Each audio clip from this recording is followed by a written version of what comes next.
नमस्ते, आदाब, सत श्री अकाल। मैं हूं रजत सूद और मैं हूं इंडियाज़ लाफ्टर चैंपियन और आप मुझे देख रहे हैं फिल्मी बीट पर।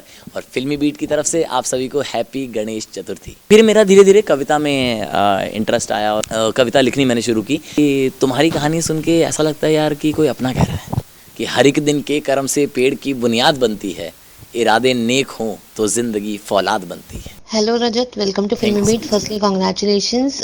वेल, जीत कर आपको कैसा लगा, क्या कहना चाहोगे?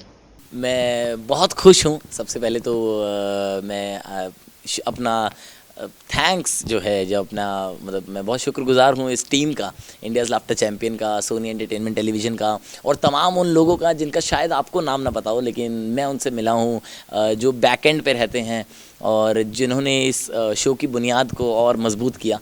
तो उन लोगों से मतलब उन लोगों का शुक्रगुज़ार हूँ कि उन्होंने मुझे ये मौका दिया और मुझे अपने ऊपर गर्व है कि मैं उस मौके का जितना मैं कर सकता था उससे 2 कदम ज़्यादा ही मैं कर पाया। और बहुत मिक्स्ड फीलिंग्स है, बहुत कई बार इमोशनल हो जाता हूँ एकदम से कि अरे यार कितनी प्यारी चीज़ हो गई है। और कई एकदम से गर्व आ जाता है कि अरे भाई बढ़िया मेहनत की यार, प्राउड ऑफ यू रजत। और फिर एकदम से थैंकफुल सा हो जाता हूँ, ग्रैटिट्यूड आ जाता है कि यार मतलब कितने अच्छे लोग मिले इस दौरान। ये टीम कितनी अच्छी थी, सेट पे कितने प्यारे प्यारे लोग मिले यार, वो स्टाइलिस्ट कितनी अच्छी थी जो पिंक सूट पहनाती थी यार। मतलब तो वो बड़ी मिक्स्ड फीलिंग्स है। I am very grateful sir, thank you. Comedy की बात करो तो उसके अंदर आपने एक नई पहचान जो है बनाई है लोगों के सामने। जिस तरीके से वेल हमने देखा था, आपने कॉमेडी के साथ पोइट्री में कॉमेडी की है, ये कुछ अलग किया आपने। तो ये आपने कैसे सोचा, कब से स्टार्ट हुआ और क्या क्या बताओगे इसके बारे में? सर मेरे को तुकबंदी हमेशा से बड़ी अच्छी लगती थी। कि वो होता ना कि आता है के साथ जाता है, आपने मिला दिया तो आपको लगता था अरे यार ये तो कविता हो गई एकदम से। जो छोटे थे तो तब समझ नहीं थी कि ऐसा कविता में और भी चीज़ें होती हैं। तो बस यही तुकबंदी करके मैं खुश हो जाता था। और मैं रैप लिखता होता था तो रैप में यही ऐसे तुकबंदी चलती थी कि चलता है ढलता है कलता है, मतलब वो वाला पलता है। तो मैं ये सब चीज़ें करता था। तो फिर मेरा धीरे धीरे कविता में इंटरेस्ट आया और मतलब कविता लिखनी मैंने शुरू की।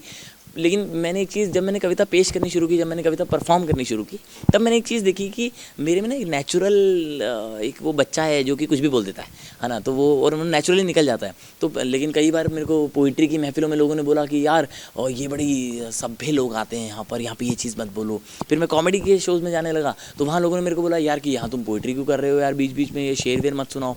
तो फिर मुझे समझ में आया कि यार मेरे को दोनों ही आर्ट फॉर्म करना पसंद है और मुझे दोनों ही साथ में करना पसंद है। क्योंकि हर इंसान में जज्बात भी हैं जो कि वो महसूस करना चाहता है, जो वो फ़ील करता है, और वहीं उसकी इच्छा भी है जहाँ वो हंसना चाहता है। और कॉमेडी मुझे लगता है एक होलसम पैकेज है, एक पूरा पैकेज है जो कि वो दोनों चीज़ें डिलीवर कर पाती है। इसलिए मैंने कॉमेडी का चयन किया और मैं बहुत खुश हूँ कि आज कॉमेडी को मैं इस अंजाम तक ला पाया कि इंडियाज़ लाफ्टर चैम्पियन का वो मतलब जो फिनाले है वो मैं जीत चुका हूँ और मैं इस ट्रॉफ़ी के साथ बैठा हूँ और वो सब कॉमेडी की बदौलत है। रजत, आपकी जो फैमिली है और आपकी इंडियन लाफ्टर चैंपियन, ये जो ऑन स्टेज जी। फैमिली है, इन दोनों फैमिली हाँ। में से अगर आपको मैं पूछूं जी। लाइक आपका हाँ। इंस्पिरेशन कौन है, तो आप किसको अपना इंस्पिरेशन मानते हो? दोनों ही फैमिलीज़ में से तो इंस्पिरेशन तो मतलब अपनी फैमिली में सर मेरे पिताजी बहुत बड़ी इंस्पिरेशन मेरे रहे हैं। क्योंकि और उनका सेंस ऑफ ह्यूमर बहुत अच्छा है।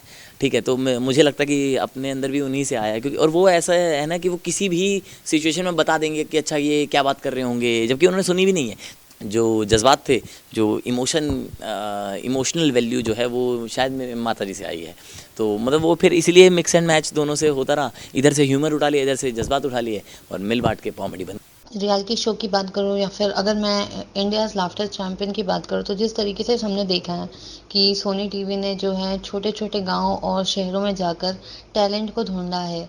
तो ऐसे बहुत कम अपॉर्चुनिटी मिलती है जहाँ पे रियल टैलेंट जो है उसे लोग परखते हैं। तो ऐसे में आपको क्या कहना है इसके बारे में?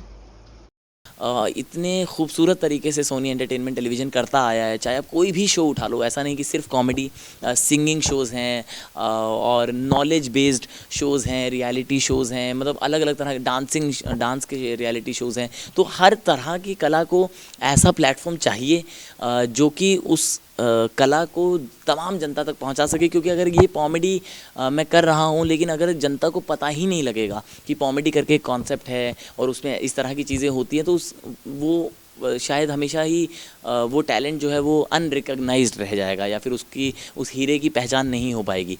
मैं एक शेर मुझे याद आ रहा है, मैं वो कहना चाहूँगा कि हर एक दिन के कर्म से पेड़ की बुनियाद बनती है, कि हर एक दिन के कर्म से पेड़ की बुनियाद बनती है, इरादे नेक हों तो ज़िंदगी फौलाद बनती है।